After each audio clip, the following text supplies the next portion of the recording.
trabalhar? Fala boa noite pro tio. Boa noite. Quem estava aqui na aula do Vidas Secas, falei. Vidas Secas é um truque. Vidas Secas é um truque. Não é para falar de miséria. É para falar do quê? Comunicação. E provei que era para falar de comunicação. Hoje também é um truque. Gente, eu tenho certeza que alguns de vocês devem ter pegado o livro e falado assim, mas gente, o que isso tem a ver com a FUVEST? Que livro estranho, bicho. Historinha. O que tem a ver com a FUVEST? Este livro é para falar de duas coisas. Trabalho e a questão negra brasileira. Mas é um livro de uma moça branca. Pois é, assim, sem ela perceber, ela registrou coisas interessantíssimas da questão negra. Tudo bem? Ela não tinha essa intenção. Aconteceu. E a questão do trabalho também. Então nós vamos fazer uma aula bem gostosa hoje. O livro tem 300 páginas, mas é tranquilo. Você vai lendo assim. Cada dia uma historinha diferente, ele vai contando eventos da vida dela, tá certo? Então a gente não tem nem como, esse aqui não tem como resumir capítulo por capítulo. Vou resumir capítulo por capítulo, vou escrever 300 páginas, né? Eu peguei as coisas mais interessantes. Vamos só ler o subtítulo? Minha vida de menina. Cadernos de uma menina provinciana nos fins do século XIX. O que deixa mais estranho ainda, o que a FUVEST que a gente leia, o diário de uma menina do final do século XIX. O que ela tem para conversar com a gente hoje? Né? Que lição que ela tem para dar para a gente hoje? Tá aí, primeira coisa, todo mundo já sabe, né? Ela não chama Helena coisa nenhuma, o nome dela é Alice. Tudo bem? Essa aí é a Helena, mas na verdade o nome dela é Alice Dairel Caldeira Brant. Momentinho ontem. Quem lembra, como é que chama mesmo aquele processo em que eu falo de mim no outro, que dói menos? O tal do alter ego. Tivemos uma discussão disso ontem, lembra? Eu não posso escrever numa prova. O comandante sem medo é o Pepetela. Mas o comandante sem medo é o Pepetela. É a voz dele. Lembra dessa história? Porque se fosse ele ia colocar o nome dele. Então nós vamos respeitar o autor. O comandante sem medo não é o Pepetela, mas é o Pepetela. Certinho? A voz do Pepetela está no comandante. Como eu expliquei aqui no Caminhos Cruzados, a voz do Érico Veríssimo está na Fernanda. Tudo bem? Então olha aqui. Se ela optou por ter uma outra personagem, uma outra pessoa, nós vamos respeitar. Então nós vamos esquecer a Alice um pouquinho, tá bom? E vamos tratar ela de Helena o tempo inteiro. Porque vamos lembrar daquela história de ontem? Dói menos quando eu falo de mim no outro. Quando eu falo de mim no outro, dói menos. Lembra da bonequinha que eu contei da menina que foi, né, abusada sexualmente? Na bonequinha ela mostra, mas no corpo dela ela não mostra. Então é isso. Muito bem. O livro vai contar uma história de uma menina de 14 anos, começou com 13, 14, 15, que vai de 1893 a 1895. O que ela conta nesse livro? São causos anedóticos. Então, por exemplo, ela vai contar que tinha um professor que era muito querido na cidade de Diamantina, e era o professor dela, e ele foi convidado para um jantar. E ele é meio cachaceiro. E aí ele começou a beber, e todo mundo reparou que ele começou a se engasgar. E aí um rapaz que estava sentado de frente nele, esperto, fez o quê? Pegou o leitão que estava em cima da mesa e colocou no colo embaixo da mesa.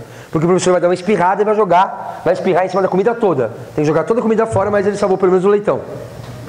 Bem, são pequenas historinhas, a coisa que ela apronta, uma menina de 14 anos. Bem, as festas religiosas, as relações sociais de parentesco, troca de favores ou caridade, paternalista, discussões sobre a escola, o papel da mulher na sociedade, tudo analisado a partir da agudeza crítica divertida de Helena. Tudo a partir da agudeza crítica e divertida de Helena. Tudo bem? Vamos aproveitar para a gente já corrigir, viu? Que já fica mais fácil. Então, a menina muito divertida, muito inteligente para a época, está à frente do seu tempo, tá certo? E que vai analisar para nós aquela sociedade. Ai, Marcelo, que legal, né? Que interessante. Pois é. Parece muito, dá para comparar com o Sítio Pica-Pau Amarelo. Ela tem uma avó que é uma delícia, adora essa menina, protege ela de todo jeito. Dona Benta. Sim? Ela vai sempre falar dos primos. Narizinho e Pedrinho são primos. Tudo bem? Vai contar das travessuras. O livro mais famoso do Sítio é Reinações de Narizinho. É o que ela apronta. Certo? 3. Ela é uma menina que tem resposta para tudo. Parece quem? A Emília. Parece a Emília. Não é? Tem uma cozinheira que é negra e que é uma santa. Tia Anastácia. E tudo se resolve na camaradagem e na informalidade. Que é o Sítio, né? Ali, pirilim, pim, pim. Tá tudo resolvido. Tudo bem? Então é muito parecido com o Sítio. Será, professor, que ela foi influenciada pelo Sítio do Pica-Pau Amarelo? Se eu acreditar que ela escreveu em 1893, não, porque não tinha o Sítio ainda. Tudo bem? Então a gente pressupõe que numa fazenda no interior antigamente, numa cidade pequena, era muito comum esse tipo de perfil de família, né? Você passar o feriado, passar as férias com a avó, tá certo? Ainda tinha... Porque, gente, se ela começou a escrever mesmo em 1893, quantos anos depois do fim da escravidão? Sabe fazer conta? Que ano que foi o fim da escravidão? 1888, 89, 90, 91, 92, 93. Esse livro se passa 5 anos depois do fim da escravidão. Então nós vemos coisas interessantíssimas para analisar a questão negra no Brasil. E a palestra de hoje era bem curtinha, acabou. Ai, bebê, era curtinho hoje. Durava só uns 10 minutos. Ai, desculpa, perdeu o primeiro livro. Ah, mas tá bom, né? Nem precisa mesmo, a gente sabe que não vai passar mesmo, né? Ai, que horror. Ai, brincadeira, menino. É só pra gente ficar amiguinho. É só pra gente ficar amiguinho. Tudo bem? Pelo amor de Deus. Eu sei que vocês estão passando, porque quando eu fiz Harvard, eu contei isso pra vocês, não. Tinha feito o ITA, depois eu fiz Harvard, aí fiz Sorbonne, aí fiz corte e costura no Senac e agora estou fazendo educação física à distância, na faculdade de Anhanguera. O que é fazer educação física à distância? Quando você fez aula de natação? Como é que é? Assim? Assim? Eu não entendo, mas deixa pra lá. Fica quieto, que é melhor. E a família é grande, né? O pai e a mãe, Alexandre e Carolina. Ela e a irmãzinha chamada Luizinha.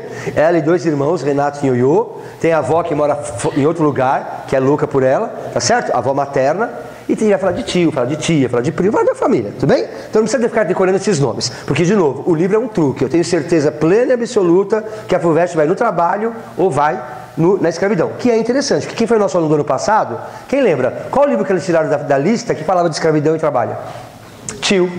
Né? Isso mostra que isso é uma tônica da FUVEST hoje em dia. Discutir a questão negra, tá certo? E discutir o trabalho. Porque no passado quem fazia isso era tio, que era outro truque.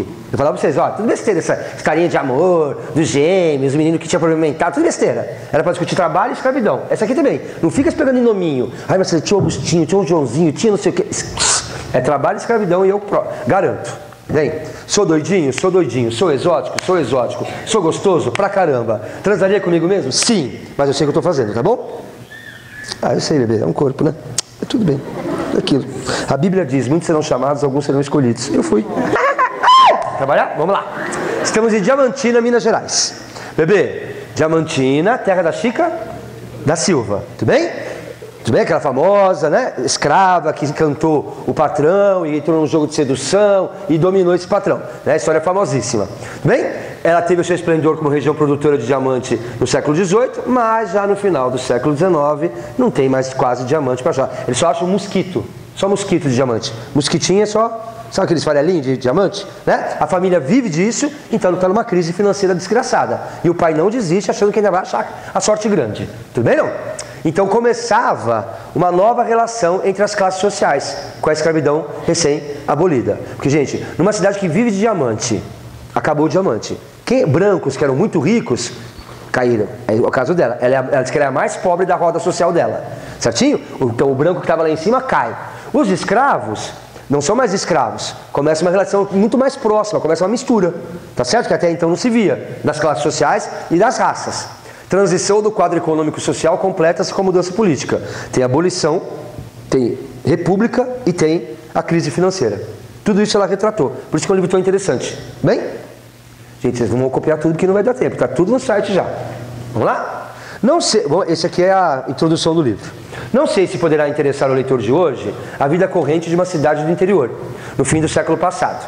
Através das impressões de uma menina de uma cidade sem luz elétrica, sem água canalizada, sem telefone, nem mesmo padaria, quando se vivia contente com pouco, sem as preocupações de hoje.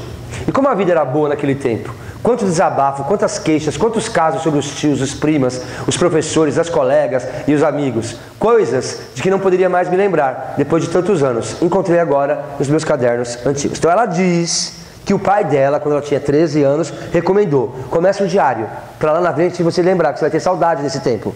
Então começa a anotar. Então ela disse que mexendo nas coisas dela em casa, em 42, ela achou os 3 cadernos.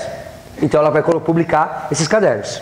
Tudo bem, meninos? Ela também disse que está publicando por causa das netas, que ela quer que as netas vejam como era numa época que não tinha nada, que hoje é muito tititi, muita mimimi.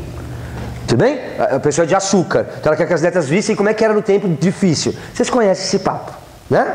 Mãe de vocês não fala assim: você reclama? Na sua casa eu trabalhava e limpava a casa. E tinha que estudar ainda. Na sua idade, mocinho, eu já estava trabalhando. Você já conhece toda a história, não conhece? Porque era assim mesmo, bebê. Hoje, para tirar a carteira de trabalho, é 16 anos. O meu primeiro registro de trabalho foi com 15. Eu comecei a trabalhar com 15. Hoje é trabalho infantil. Seria trabalho infantil, trabalho escravo, sei lá o quê. Tudo bem, não? Eu trabalhei com 15. Então era outro tempo mesmo. O meu pai morreu muito cedo. Eu tinha 24 anos, meu irmão era começando a adolescência. O que aconteceu? Todos os meus colegas que trabalharam que nem eu, falaram, você está criando um vagabundo. Porque meu irmão só foi começar a trabalhar com 26.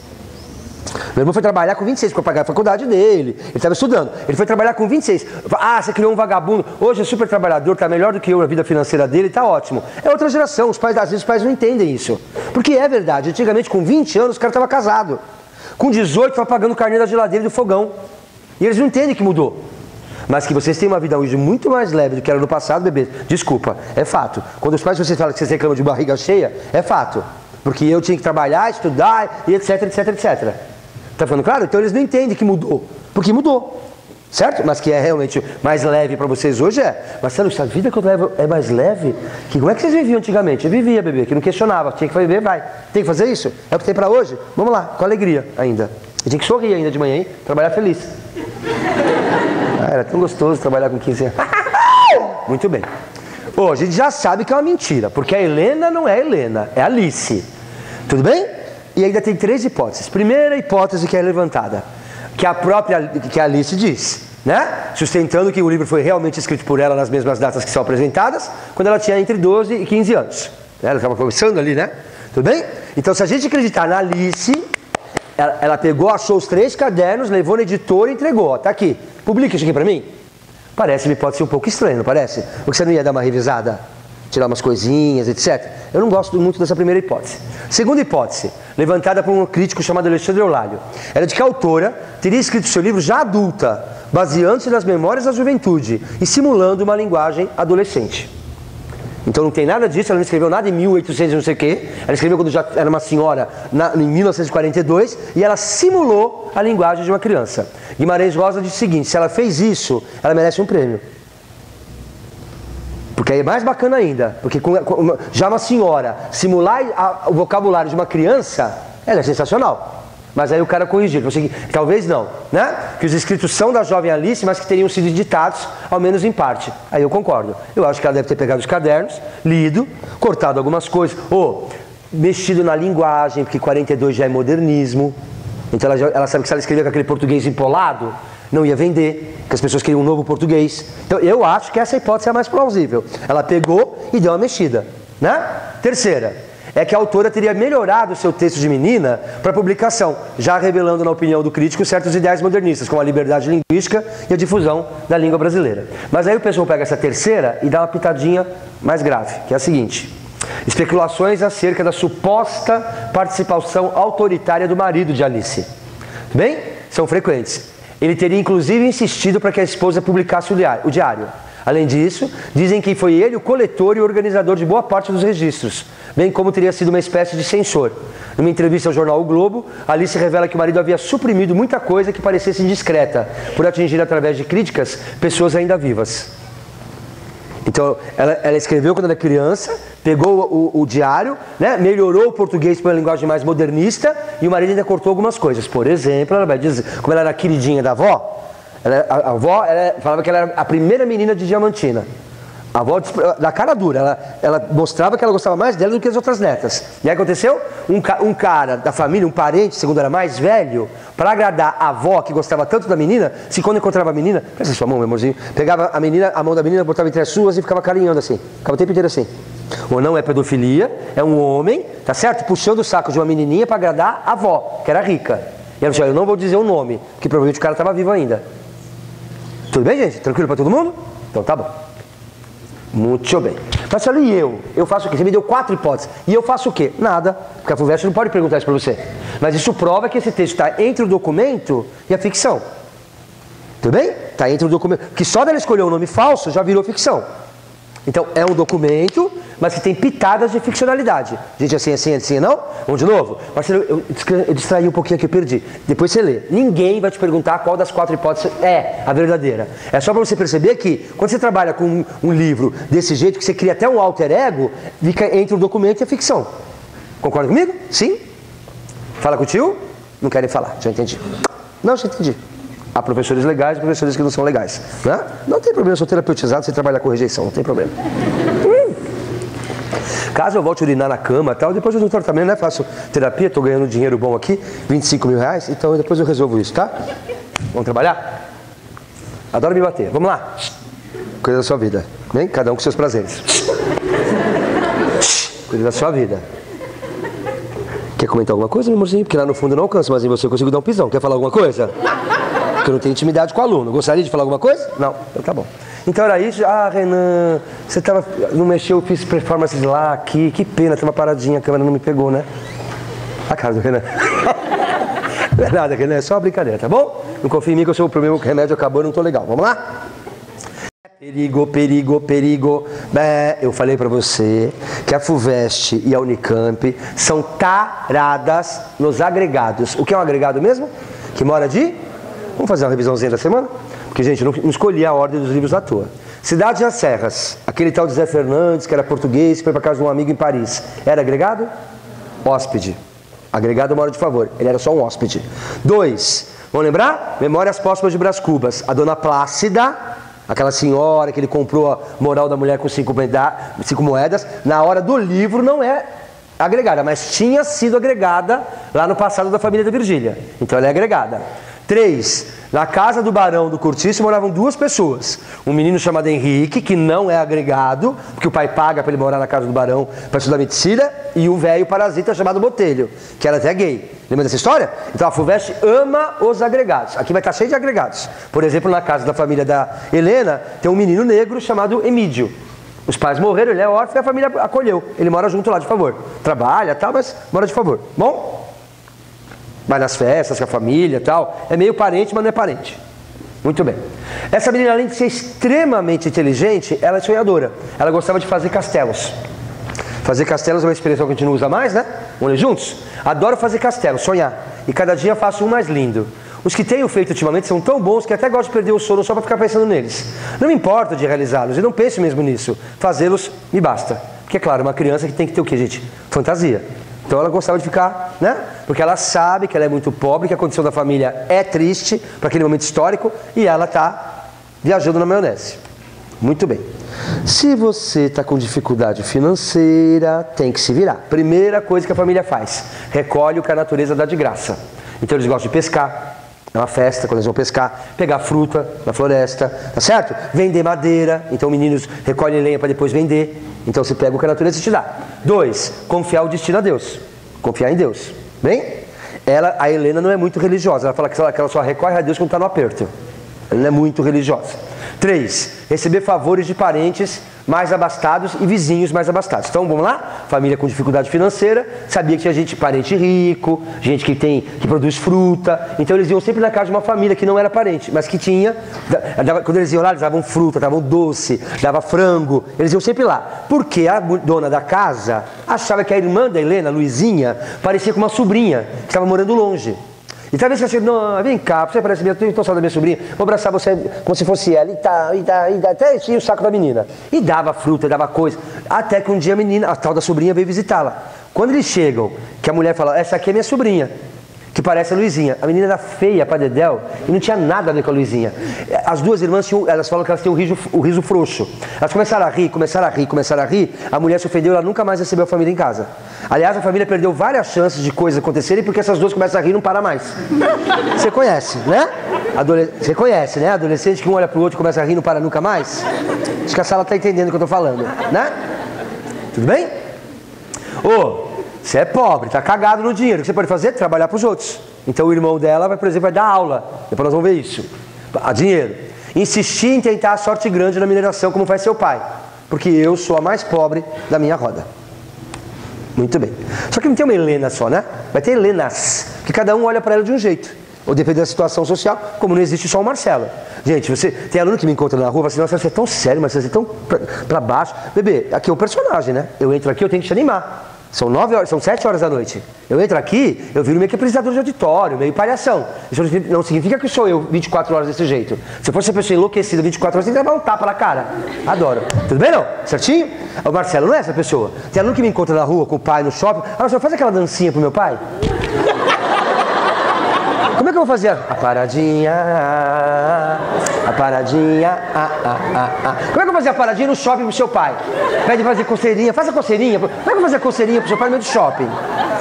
Você é um personagem, inferno.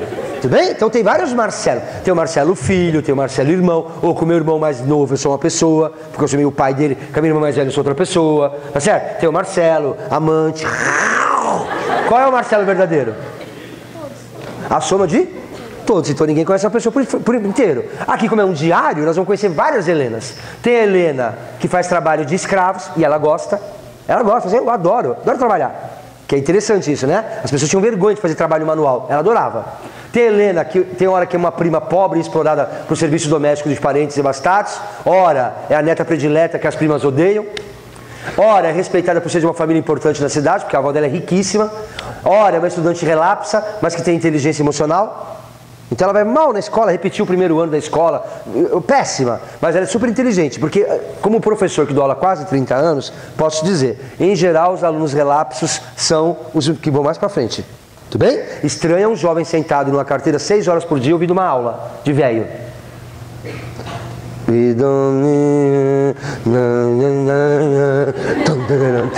Você que fica 6 horas sentado ouvindo um velho falar e não tem uma reação, para mim você é mais estranho do que o aluno que é meio revoltado. Ou tem aquele revoltado que é carne de pescoço, que encheu o saco. Mas tem aluno que você percebe que ele é incomodado, que aquilo não serve para ele. Esses em geral que vão longe.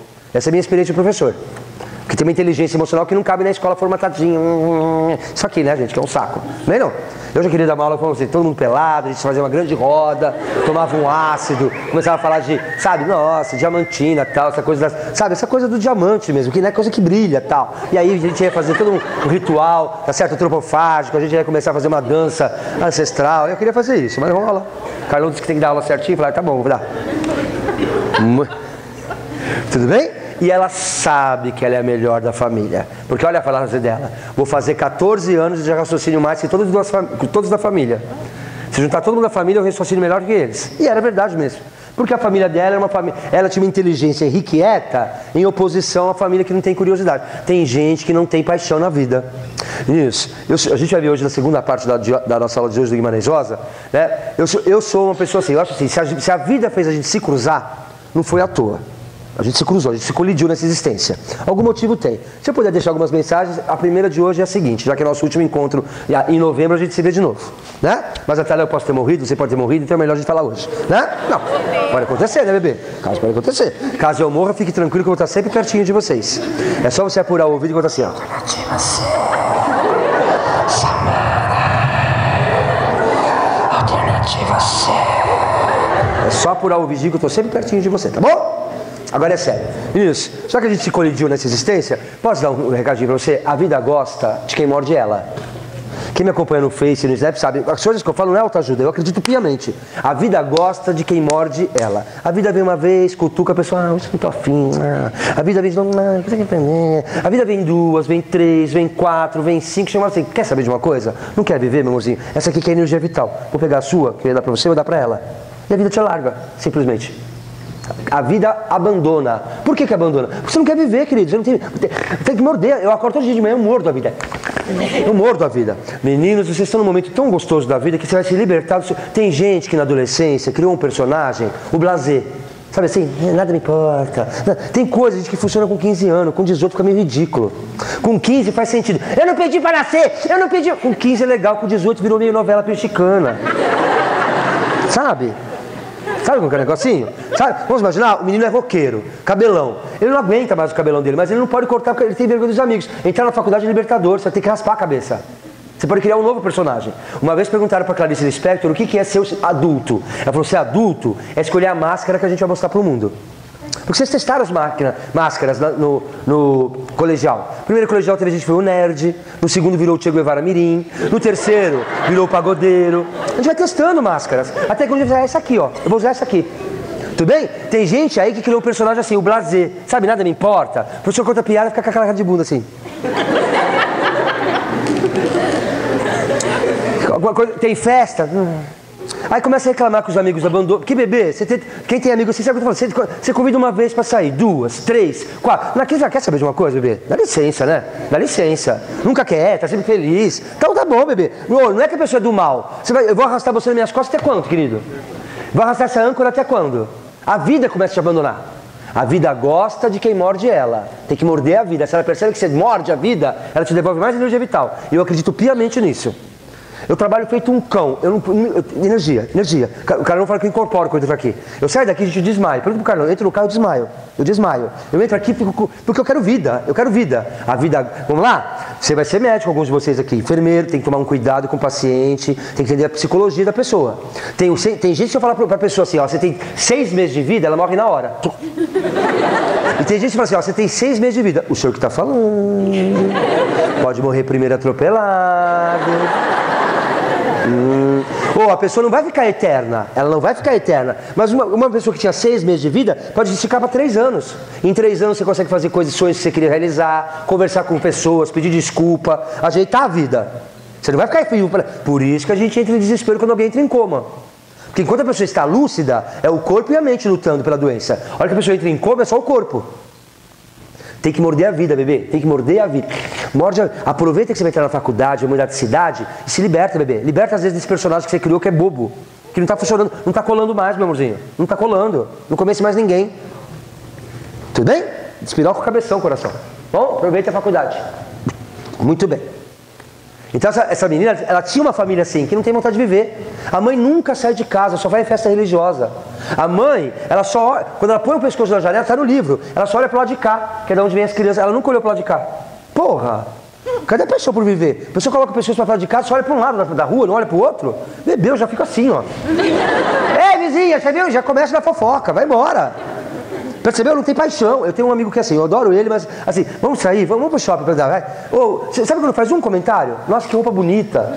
Nossa, que tênis legal da hora. Olha esse. Nada, essa pessoa não faz nada interessa a pessoa. Porra! Deita no caixão e morre, caralho. Tá tirando, roubando oxigênio de neguinho aí, bicho, faz favor. Ah, eu falo mesmo. E não vem fazer cara de cu pra mim, porque eu já tive depressão. E eu sei que é ter depressão, que não é fácil. Bem? Mas até pra sair da depressão tem que ter vontade. E aí, você vai querer sair da... Porque tem gente que tá na depressão e não quer sair da depressão. Tudo bem? Eu saí da depressão porque eu não quero, eu não quero isso pra minha vida, bebê. Trabalhei a vida inteira, eu sempre alegre, vou ficar com... Tudo bem? Demorou, mas eu saí. Então não me vem fazer assim, é porque você é alegre e tá bem de vida. Não, bebê. Depressão eu já tive e eu sei que é isso. Se você não tiver vontade de virar o jogo, você não vira. Tá ficando claro? Eu não quero ficar aquele... não, se for ficar um velho gagá que não quer... não, morro antes, tá ótimo. Já fiz muita loucurinha debaixo do carro alegórico aí, já fiz tanta coisa. Se contar minha vida regressa, eu tô todo fodido. Minha capivara é podre. Vamos lá? Então eu tô no fim da mineração e tô no fim da abolição. Vamos ler juntos? Então acaba um pouco a separação rígida entre trabalho manual e abstrato por classes sociais. Meninos, vamos pensar juntos? Momentinho, vergonha alheia. O Brasil é o último país do Ocidente que libertou os escravos. Nós vamos ter que levar esta mancha no nosso currículo por toda a eternidade. Mas se fosse só isso, que não é pouco, ficou pior. Porque a elite deu um tiro no pé no Brasil. Porque nós achamos até hoje que calo na mão é coisa de gente pobre. Todo mundo quer ser doutor. Todo mundo quer ser doutor. Ninguém quer ter a pele... Calo, porque calo, bebê, é coisa de gente que pega, é coisa de escravo. E o que gerou para nós um problema sério, por exemplo, do ponto de vista econômico. Eu primeiramente fora Temer, tá certo? Segundamente fora Temer, terceiramente morro Temer e o quarto também morro Maia. Já vou me antecipar, fora Maia também. Então presta atenção no tio Marcelo. Vamos se antecipar já ao processo. Ouve o tio Marcelo. Claro que eu questiono várias coisas, mas teve uma coisa interessante nessa reforma do ensino médio, que é resgatar o ensino técnico. Estamos aqui numa instituição de ensino técnico que é importantíssimo para o país. Um país não precisa só de doutores, bebê. Um país não precisa só de doutores. Vamos lá? Estaleiro, fazer navio. Quando estava no auge da economia no Brasil, que estava bombando na época do Lula, você não conseguia fazer navio, porque não tem soldador, não tem eletricista. Ninguém quer se formar nisso mais, porque acha que é trabalho manual. Vou chegar em casa com graxa na mão? Com a mão suja? Vou ficar jogando fedendo a óleo? Eu tenho um amigo que dava aula de física, excelente professor, ele abandonou. Ele fez um curso de eletricista à distância. Sabe que você recebe aqueles manualzinhos em casa, faz a prova, e passou no concurso da Petrobras. Ia ganhar 11 mil reais para ser eletricista. Trocar lâmpada, pegar 2 fios encarpados e juntar, trocar o chuveiro do banheiro do navio, da plataforma. 11 mil reais. Com aqueles adicionais, né, de quem está no mar, não sei o quê. 11 pau para ser eletricista. Falou, mas eu vou largar. Não tem pensar em fazer nada. E foi para a Petrobras. 11 pau. Tá falando, claro, porque no Brasil ninguém quer ser técnico. Ninguém quer ser técnico. Como se fosse uma coisa vergonha. Vou mexer em todo mecânico. Eu vou chegar em casa todo com macacão fedido. Eu quero colocar um terno, uma gravata, uma roupa bacana. Tá falando, um país não precisa só de doutores, bebê. O país precisa de técnicos também. Senão não funciona. Aliás, é bom esse recado para você. Tem gente aqui que não vai bem no simulado, que não se motiva a estudar, porque ainda não... Já falei, lembra do claro enigma? O problema não é a resposta, é o quê? A pergunta. Tem gente aqui que não tem gana para entrar na faculdade porque não quer fazer faculdade. Tem que ser um desejo, bebê. Tem que ser um desejo. Porque você quer ampliar seus conhecimentos, porque você quer... Sabe, se não for o desejo, você não vai ter grana necessária para entrar. Não vai, coraçãozinho. Não vai. Tudo bem?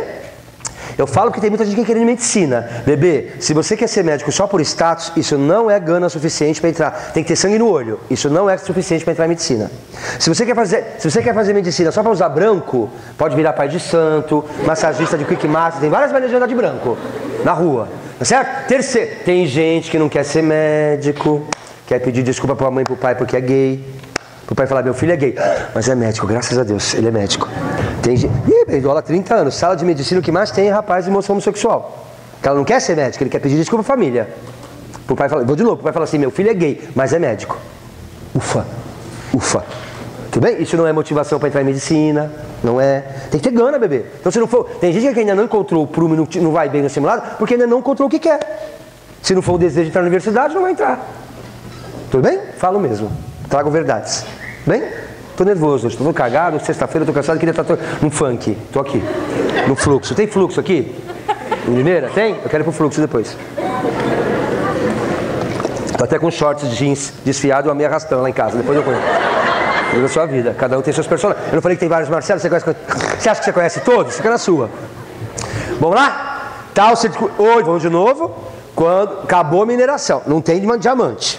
Não tem mais escravo, então não tem mais agora ficar com pruridos, com cuidado. Ah, eu não quero sujar minha mãozinha. Bebê, tem que fazer, senão ninguém faz. Não tem escravo, e não tem dinheiro para contratar uma empregada. Então vamos lá, a Helena, toda quinta-feira era a responsabilidade dela, passar a roupa todinha da casa. Tinha um dia da semana que eu não vou lembrar qual, ela tinha que arear, encerar metade da casa e a irmãzinha a outra metade da casa. Não tem empregada, bebê, não tem dinheiro, e não tem escravo. Tem que fazer, ou faz ou faz. Menos mimimi e mais ha-ha-ha. Menos mimimi e mais ha-ha-ha. Menos mimimi e mais ha-ha-ha. Vamos lá? Tal circunstância fez com que os brancos, em decadência, como os Morley, passassem a realizar toda sorte de trabalho manual, a despeito da sua educação e privilégio. Por exemplo, já bem lá no final do livro, o irmão dela mais velho, chamado Renato, vai dar aula para uma família negra. Uma família negra que tem 8 filhos, mas que conseguiu se estabilizar na vida, tem uma graninha sobrando e o pai faz questão que os filhos estudem. Contratou um branco para dar aula para os negros. Você imagina isso? Você imagina a cidade de Diamantina vendo isso? Quanta gente deve ter torcido o nariz? Olha que coisa absurda, um negro está pagando para um branco dar aula. Que horror, que absurdo, meu Deus. Como é que os Morley aceitam um negócio desse? Tá ficando claro? Muito bem. Momentinho, reflexão. Elite brasileira, filha da puta. Vamos lá, bebê?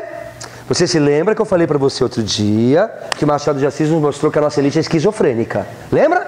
Liga no Criança Esperança, mas maltrata a criança de rua. Lembra? Bate no peito para falar que vota no Partido Verde e tem tênis de cânhamo de maconha, mas reclama de pagar 8 centavos uma escolinha no supermercado. A nossa elite ela é meio doida, bebê. Gente, quando eu falo elite, é elite, viu? Vamos aprender uma frase com o tio Marcelo? Classe média não é rico, classe média não é rico, classe média não é rico, classe média não é rico, classe média não é rico, classe média não é rico, classe média não é rico, classe média não é rico. Rico é a revista Forbes. Rico é a revista Forbes. Antigamente a revista Forbes só listava os milionários. Hoje só se interessa pelos bilionários. Tá na revista Forbes, bebê? Não tá? Acabou seu sonhozinho. Tudo bem? Classe média não é rico, classe média não é rico, classe média não é rico. Então presta atenção no tio Marcelo. Pode falar o que quiser dos Estados Unidos da América, mas a elite americana é responsável. Quando acabou a escravidão nos Estados Unidos, cada família negra americana ganhou um pedaço de terra para começar a vida no sul dos Estados Unidos. E quem não quis ficar no sul, que tinha muito racismo e pesado, ganhou dinheiro para ir para o norte dos Estados Unidos. Americano não fez isso porque é legal. Americano não fez isso porque tem Jesus no coração. Americano não fez isso para ganhar um troféu joinha na final da vida. Americano fez isso porque ou é isso ou é um problema social. Vamos comparar com a elite brasileira? Acabou a escravidão. O que os negros ganharam? Nada não. Ganharam um pé na bunda e a competição desleal e desigual com os imigrantes europeus. Porque aí o fazendeiro arrogante tinha o italiano para contratar e o negro. Quem que ele contratava? O italiano. Você não queria ser livre, bebê? Tá livre, bebê. Dá seus pulos, faz seus corre. Você não queria ser livre? Ih, freedom, freedom, vai se virar. De propósito, só de desaforo. Fala com o Marcelo. Tá ficando claro? Então, olha a nossa elite, como ela é irresponsável, e aí criou todo o problema social que até hoje ecoa. Tudo bem? Até hoje está ecoando, e aí vem a discussão das cotas, etc, etc. E olha a elite americana. Então, vamos dar uma olhadinha no que aconteceu com alguns negros 5 anos depois do fim da escravidão? Como é que um negro podia se posicionar depois da escravidão? 2 negros que moram com elas, porque nem quando acabou a escravidão, o cara não tinha pra onde ir. Se meu patrão era legal, se meu dono era legal, ele continuava com o dono. Então essas 2 irmãs brancas, solteironas, mantiveram 2 escravos, homens, ficaram na casa. Então o que elas faziam? Elas alugavam esses rapazes. Quando alguém precisava de alguém para trabalhar, consertar um telhado, tal, colher cana, emprestava os 2. Então eles recebiam o salário, porque agora não é mais escravo, e ela pegava metade para ela. Por que ela pegava metade para ela? Porque quando eles não estão trabalhando, quem sustenta sou eu. Então é justo. Porque você pode ficar um ano inteiro sem trabalhar, e eu que estou te bancando. Então quando você começar a receber, metade é minha. Essa é uma situação possível. Está no livro. Gente, fala com o tio Marcelo. Gente, desculpa ser chato, tá? Mas eu preciso, eu sei que você está cansado, eu também estou arrebentado. Foi uma semana pesada, eu queria até inclusive pedir logo de cara, agradecer vocês, mas eu acho que foi muito melhor que dos anos anteriores. Porque vir de domingo, você vai se lembrar que ano passado a gente ficou um mês inteiro sem parar um dia. Né? Ficamos 4 domingos seguidos. Então, isso aqui é cansativo, é uma maratona, mas eu acho que valeu. Vai estar todos os PowerPoints lá, eu vou voltar em novembro, eu vou de novo. Abre bem o teu vidinho, que chegamos na parte, no coração da aula agora. Esse livro não é para falar da Helena, é para falar do que está acontecendo em Diamantina e no Brasil, por extensão, pós-abolição. Porque eu estou uma menina que escreveu um livro 5 anos depois, como se fosse uma jornalista, é uma cronista. Então vamos ver? Primeiro, então você viu, tinha negros que não foram embora porque não tinham para onde ir, continuavam com o ex-patrão, tá certo? E se eu ficar 1 ano sem trabalhar, ela vai me sustentar 1 ano. Então é justo, segundo a ideia da época, metade do meu salário é para mim. Segundo, há um casal de negros que progride financeiramente e quer educação aos filhos. O Renato, irmão da Helena, acabei de contar. Então, teve negro que ficou ainda como se fosse um pseudo-escravo, teve negro que começou a subir na vida, juntar seu dinheirinho, se organizar, ir para frente. 2, negros que se maltratam uns aos outros com truculência senhorial, imitando os antigos donos. Então a Helena vai contar, até dando risada, que tinha uma escrava da avó, uma ex-escrava da avó, uma moça negra que trabalhava lá, que casou com um negro. E aí um dia ela foi parar na cadeia, porque ela batia tanto nele que ela esganou, ele quase morreu sufocado. E ela achava que ela estava certa. Ela está reproduzindo a violência do branco. Momentinho, FUVEST 2018. Agora vocês vão provar que vocês são bons alunos. Qual outro livro da FUVEST que nós vamos ter um ex-escravo maltratando um negro como se fosse um branco? Memórias Póstumas de Brás Cubas, o Prudente. Olha lá que perguntinha bonitinha. Pegar essa cena e perguntar quem é outro personagem que faz a mesma coisa. Porque, gente, vamos pensar com o tio Marcelo. 6 de outubro de 1880. Eu sou escravo, sou negro e sou escravo. Ganhei ou comprei a minha euforia. Qual é a maneira de eu fazer para me afastar o mais rápido possível, o mais longe possível da imagem de um negro escravo? Qual é o mais oposto disso? Começar a agir como um branco. Por isso que tantos ex-escravos tinham escravos, que é o fim da cocada preta. É o fim da cocada preta. Um ex-escravo tem escravo.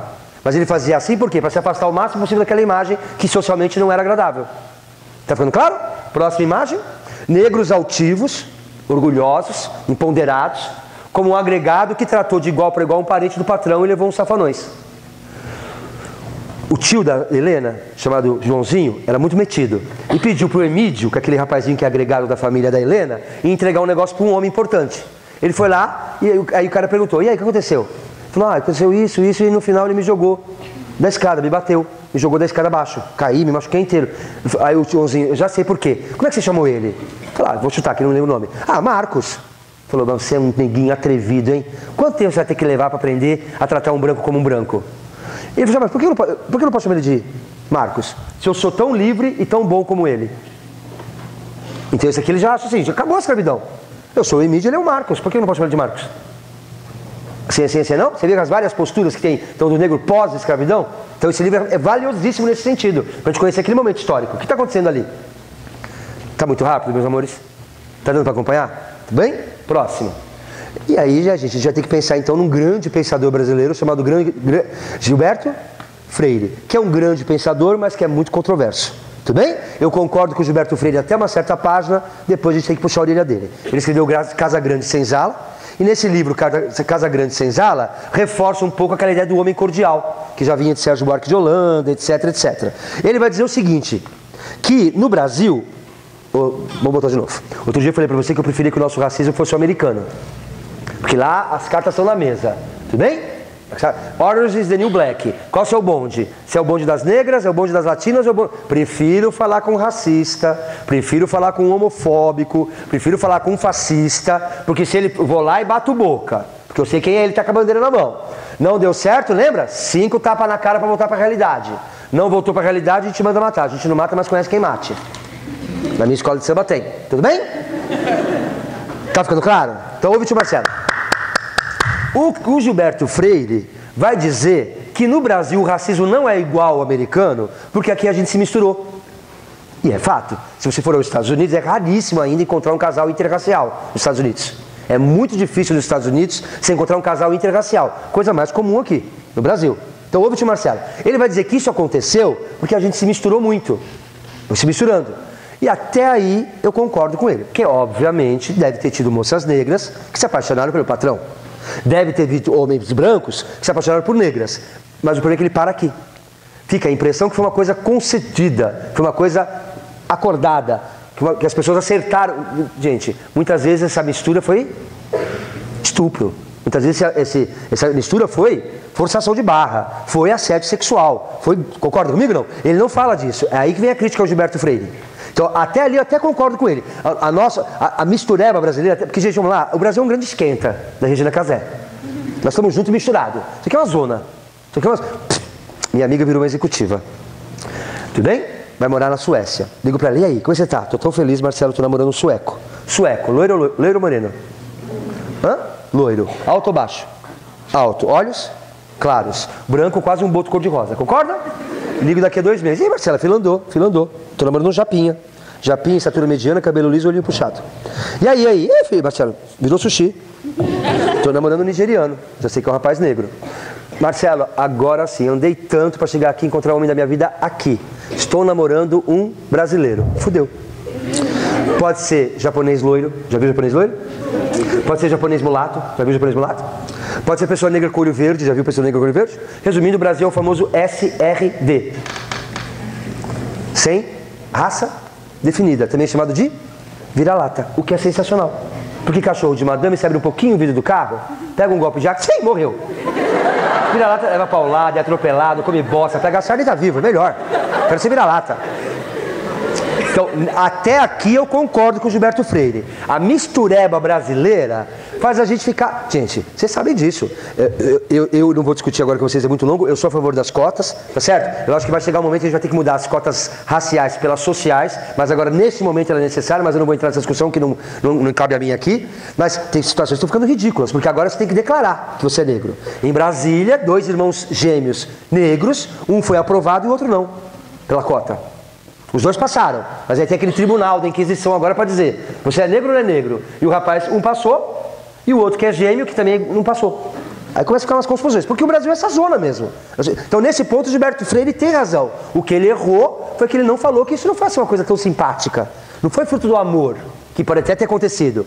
Né? A gente não se apaixona por uma cor, por uma pele, a gente apaixona por uma pessoa. Né? O problema é que ali foi estupro. Então ele errou nesse ponto. Então vamos dar uma olhadinha? Então você vai ver que essa família, ela tá assim, ó.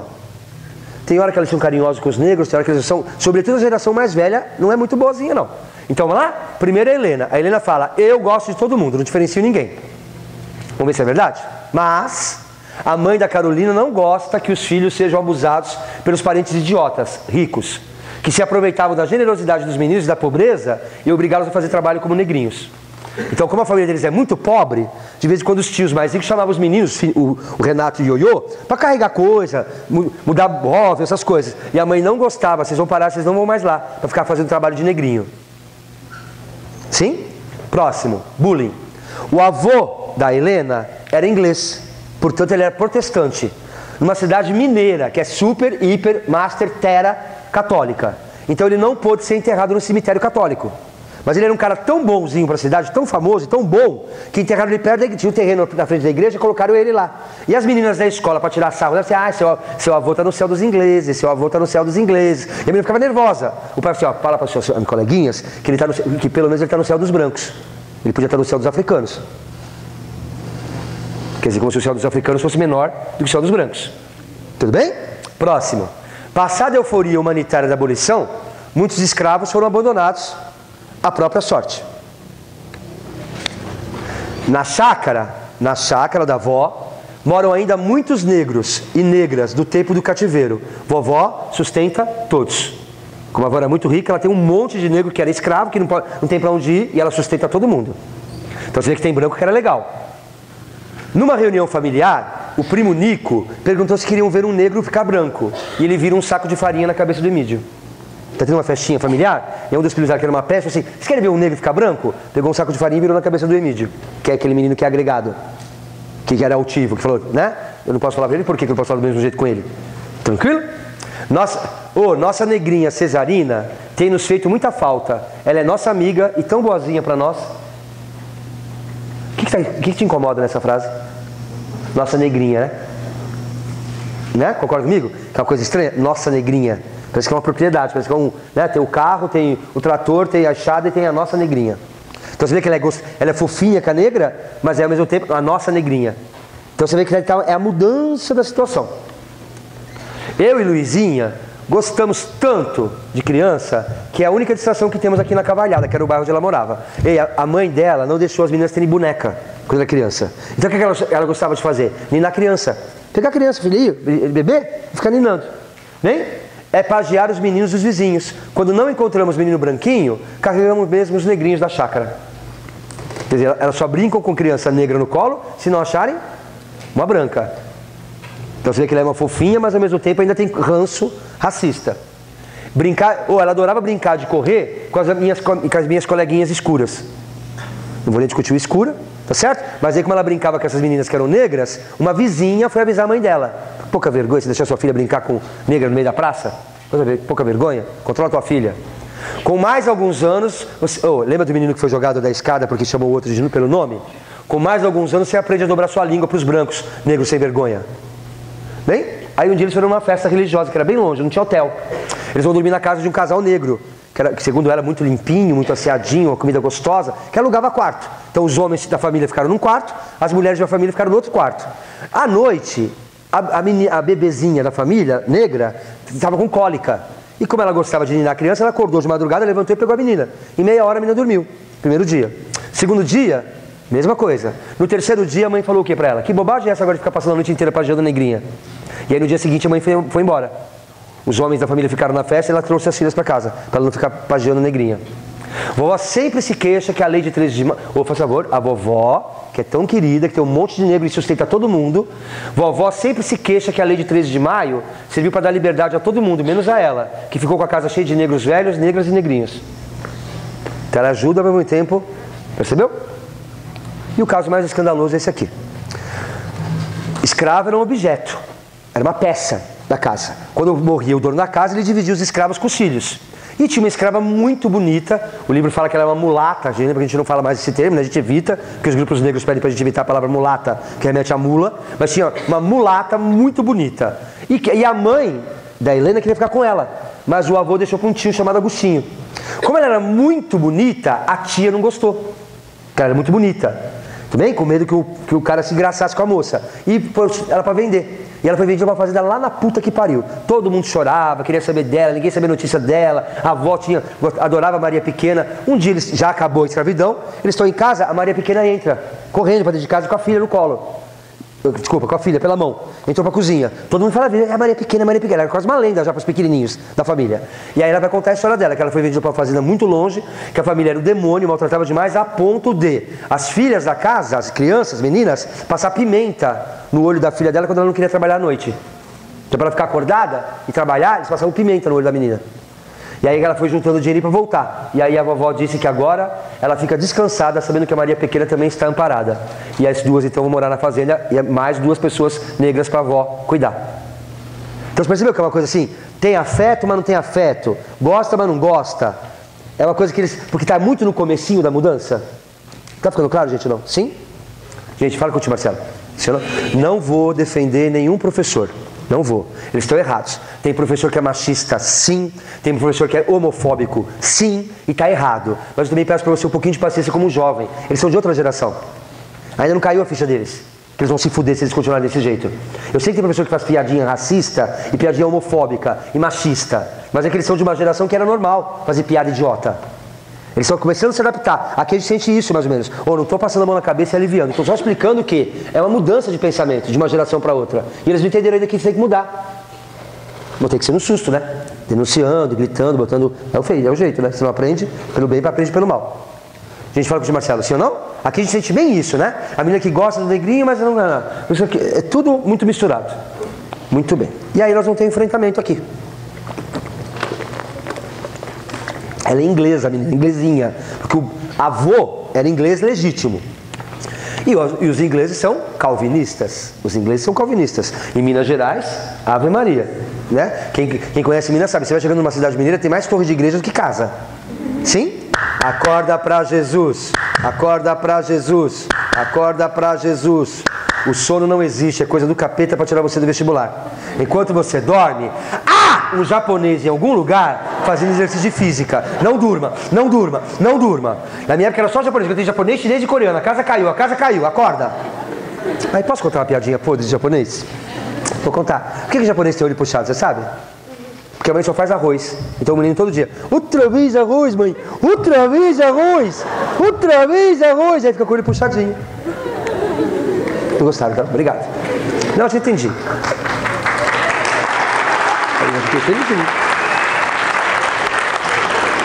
Como vocês são falsos. Quero só lembrar que tem meio livro e um livro inteiro para ensinar errado. Perco o emprego? Perco. Mas eu acabo com o seu sonho burguês de entrar na faculdade. Eu acho bom me tratar melhor. Tem meio livro e mais um livro inteiro para eu ensinar errado. Então eu acho bom ser um pouquinho mais simpático com a minha pessoa. Tudo bem? Estou ameaçando? Não estou ameaçando, estou só constatando fatos. Então eu acho bom você entrar na minha onda, porque senão a coisa vai ficar feia. Japonês, eu não senti você dando risada quando eu contei a piada. Agora já riu, agora já gostei. É japa, é China ou coreana? É japa? China? Coreana? Tailandesa? Da onde? Hã? Taiwan. Ah, tá, é a China, que antigamente chamava de Formosa. Não é isso? Arrasou, bebê. Viu orgulho? Taiwanesa, que é diferente. Arrasou, bebê. Fancy. Fancy. É o nome dela? Chique. Ah, é Fancy. That sounds like fun. Vamos fazer uma brincadeirinha que eu gosto muito, chama roxinho. São 15 minutinhos sem respirar. Vamos começar? Vamos? Porque eu não tenho intimidade com a aluno. Você entendeu? Olha como é que eu fico. Alemão, entra aqui. Alemão. Olha como é que eu fico. Vamos trabalhar? Bebezinho, vamos trabalhar um pouquinho? A menina é católica. O pai nunca vai à missa. A mãe fica puta da vida porque o pai é protestante. Lembra do pai que era calvinista. Então ela vai à missa, ela adora ir a festas católicas, mas considera muitas coisas superstições ou questiona as esmolas. Só lembra de Deus na hora do aperto. E agora nós vamos fazer uma aula, momentinho, sociologia. Plim! Existe um sociólogo chamado Weber, ou Weber, aí tem várias pronúncias, eu falo Weber. Existe um sociólogo chamado Weber, que vai dizer o seguinte: países que foram colonizados por católicos ficaram atrasados economicamente. Países que foram colonizados por protestantes, sobretudo calvinistas, foram para frente. Vamos lá? Estados Unidos, Austrália, Canadá, foram para frente. Protestante. El Salvador, Nicarágua, Bolívia, Brasil, ficou para trás.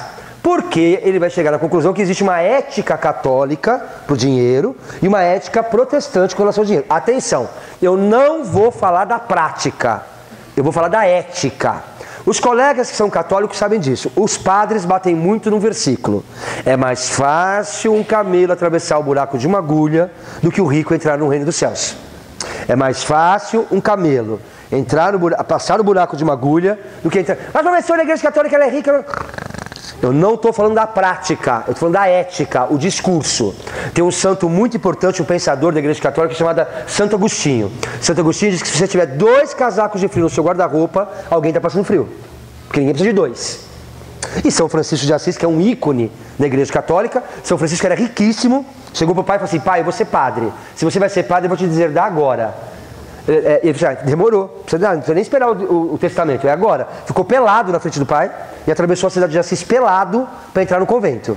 Então vamos lá, para o catolicismo, se você começar a ficar muito rico, aí tem, porque dinheiro não é coisa de Deus.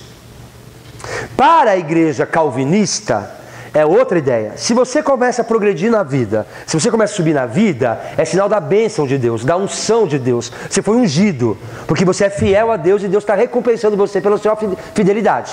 Quem está certo e quem está errado, não sei, não quero saber, e eu tenho raiva de quem sabe. Não sou teólogo, não sou pastor e não sou padre. Estou dizendo que são duas visões diferentes. Para dizer o que dizem os católicos, eles enfatizam alguns versículos e esquecem de outros. Para falar o que falam os protestantes, sobretudo os calvinistas, enfatizam algumas coisas e esquecem de outras. Vai ter nudes, vai ter brigadeiro de panela. Não tem problema, bebê. Eu ia fazer, ia ter tanta coisinha legal, eu ia fazer polidense lá em cima. Mas o pessoal tá gravando, depois você assiste a gravação, tá bom? Não esquenta a cabeça não. Vai se fuder, vai cair o que eu vou falar agora. Você vai se fuder, porque vai cair exatamente o que eu vou falar agora. Em nome de Jesus. Olha, vai se fuder em nome de Jesus. Vamos lá? Vamos lá? Toda errada, uma pessoa toda errada, né? Toda equivocada. Volta aqui, bebê. Vem aqui. Volta aqui. Essa é uma das maiores explicações por que o Brasil virou Brasil e a Austrália virou Austrália. Professor, é isso que eu não entendo. O Brasil tinha aborígene, a Austrália tem aborígene. O Brasil era terra de degredo, só vinha puta, herege e assassino. Para a Austrália só ia puta, herege e assassino. Por que a Austrália virou Austrália e o Brasil virou Brasil?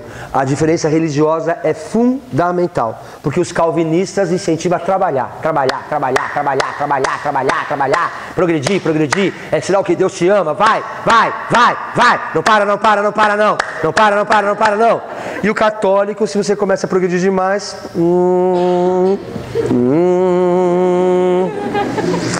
Ficou clara a diferença, bebê? A Helena é de uma família católica por parte da mãe, mas o pai é calvinista e o avô era calvinista, por isso que ela gosta de trabalhar tanto. Ela não vê problema em trabalhar, porque para ela o pai sempre incentivou a trabalhar. Então, vamos dar uma olhadinha no que acontece? Existe uma tradição, na tradição judaico-cristã católica, uma vida de sofrimentos engrandece a pessoa, glorifica a pessoa. Você está sofrendo? Aguenta, Jesus sofreu na cruz. Aguenta. É sinal de Deus está te mandando uma aprovação para você sofrer. Sabe? Para o católico, o sofrimento... Gente, quem mata um pai é parricida, quem mata a mãe é marricida, quem mata o irmão é fratricida, quem mata a esposa é uxocida, quem se mata é suicida. O que é um deicida mesmo? Que mata um Deus. Nós, católicos, evangélicos ou de vertente espírita, nós somos a única religião do mundo que matou seu próprio Deus. Não tem terapia, não tem Rivotril, não tem Gardenal, não tem Lexotan, não tem Pondera, não tem Ametril, não tem Fluxotina, não tem Ritalina, conheço todo. Adoro remédio. Não tem nada que resolva isso. Você matou o seu próprio Deus.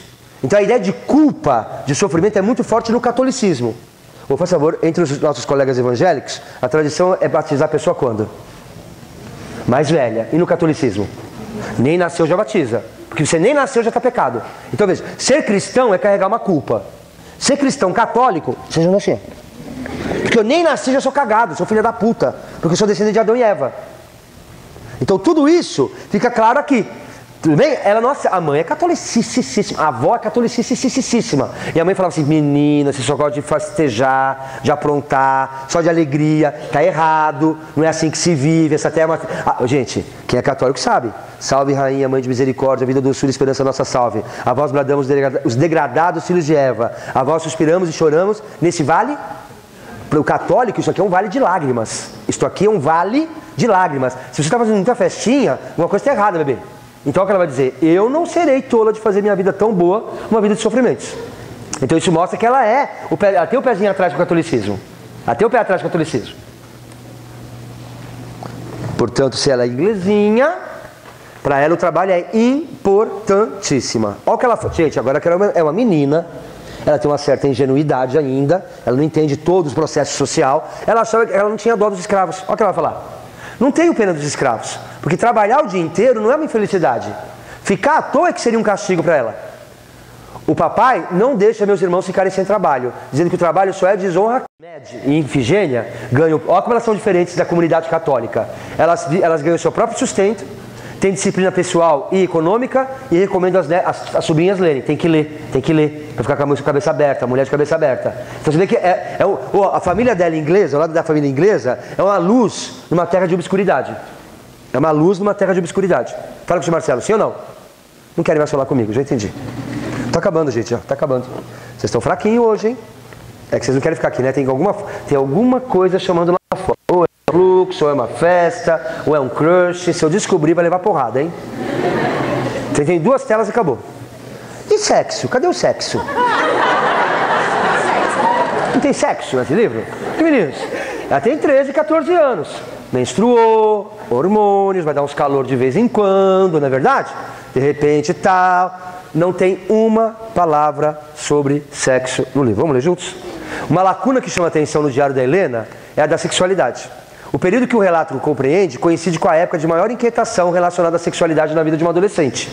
Deve-se considerar também que o espírito investigativo e questionador de Helena não deixaria de registrar em condições normais suas inquietações de moça. Nesse período ela deveria ter tido uma experiência de menarca. O que é menarca? A primeira menstruação.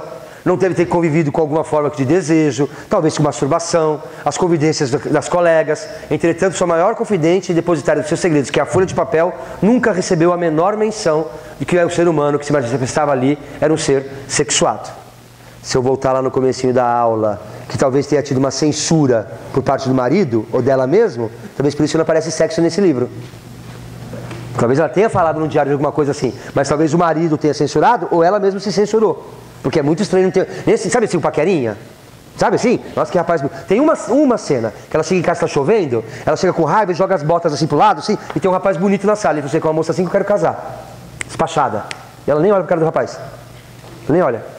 Ela chamou a atenção de um rapaz, porque ela era diferente, era uma moça diferente, descolada, tal, avançada pra época. Ela nem olhou pro rapaz. Então, talvez o marido censurou, né? Ou ela mesma se censurou, com vergonha. Porque não é possível que numa diário de uma menina não tenha uma palavrinha sequer sobre uma paquerinha. Fala com o tio Marcelo, sim ou não? Sim? Não querem falar nada, Marcelo. E o final, Marcelo, o que acontece no final? No final ela está com 15 anos, a vovó morreu. A vovó que era a protetora dela morreu. A avó, várias vezes no livro, fala que queria morrer. Porque ela sabe que a filha Carolina passa dificuldade e ela queria deixar a herança para a filha. Na verdade, ela queria dar a parte dela em vida para a filha, mas os outros irmãos não deixavam. Aí a avó morreu. O dinheiro que a vovó deixou para a mamãe foi pouco. E meu pai pagou todas as dívidas e continuou na mineração. Mas logo as coisas mudaram. E nossa vida tem melhorado tanto que eu só posso atribuir a proteção da alma da vovó. Meu pai entrou para a companhia Boa Vista. E tudo dos estrangeiros é com ele. Porque é o único que fala inglês e conhece bem as lavras de mineração. Agora não vamos mais sofrer faltas, graças a Deus. Não é a mesma proteção da vovó lá de cima? Então você vê que essa ligação intensa entre ela e a avó dela. Tudo bem? Vamos pensar então em trabalho, vamos pensar em escravidão e pensar nessa questão religiosa do calvinismo com o catolicismo.